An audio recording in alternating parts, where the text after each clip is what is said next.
Davanagere election ನಂತರ ಕಾಂಗ್ರೆಸ್ನ Muslim ಮುಖಂಡರ ಮಧ್ಯೆ ನಡೀತಾ ಇರುವಂಥ ಜಟಾಪಟಿಯಲ್ಲಿ ಈಗ ರಾಜೀನಾಮೆಗಳ ಪರ್ವವೂ ಕೂಡ ಶುರುವಾಗಿದೆ.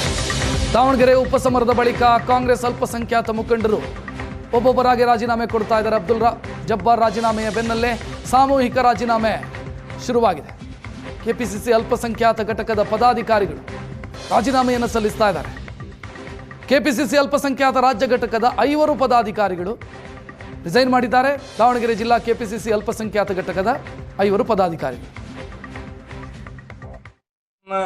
ಉಪಚುನಾವಣೆ ಇದ್ದಿದ್ದ ಕಾರಣಾಂತರದಿಂದ ಅದಕ್ಕೆ ಯಾವುದೋ ಒಂದು ಎಫೆಕ್ಟ್ ಆಗಬಾರ್ದು ಅಂಥೇಳಿ ಆ ರಾಜೀನಾಮೆಯನ್ನು ಅವರು ಬಹಿರಂಗಪಡಿಸಿರಲಿಲ್ಲ. ಆ ಬಹಿರಂಗವಾಗಿ ನಿನ್ನೆ ಚುನಾವಣೆ ಆದ ನಂತರ ಅವರು ನಿನ್ನೆ ಘೋಷಣೆ ಮಾಡಿದ್ದಾರೆ, ನಾನು ರಾಜೀನಾಮೆ ಕೊಟ್ಟಿದ್ದೀನಿ ಅಂತೇಳಿ. ಅದ್ರ ಸಲುವಾಗಿ ನಾವು ರಾಜ್ಯ ನಮ್ಮ ಅಧ್ಯಕ್ಷರೇ ಮನಸ್ಸಿನೊಂದು ಈ ಉಪಚುನಾವಣೆಯಲ್ಲಿ ಏನೇನು ನಡೆದಿದೆ ಏನೇನಿಲ್ಲ ಅಂಥೇಳಿ ತಮಗೆಲ್ಲರಿಗೂ ಗೊತ್ತಿದೆ. ಅವರಿಗೆ ಬಹಳ ಕಡೆಗಣಿಸಿದ್ದಾರೆ. ಆ ಒಂದು ನಿಟ್ಟಿನಲ್ಲಿ ಅವರು ರಾಜ್ಯ ಸ್ಥಾನಕ್ಕೆ KPCC ಅಧ್ಯಕ್ಷ ಸ್ಥಾನಕ್ಕೆ ರಾಜೀನಾಮೆ ಕೊಟ್ಟಿರ್ತಕ್ಕಂಥದ್ದು. ನಾನು ಸಾಮಾನ್ಯ ಕಾರ್ಯಕರ್ತನಾಗಿ ಮುಂದೆ ಹೊರಿತೇನೆ ಅಂತ ಹೇಳಿದ್ದಾರೆ. ಅದೇ ಪ್ರಕಾರ ನಾವು ಇವತ್ತು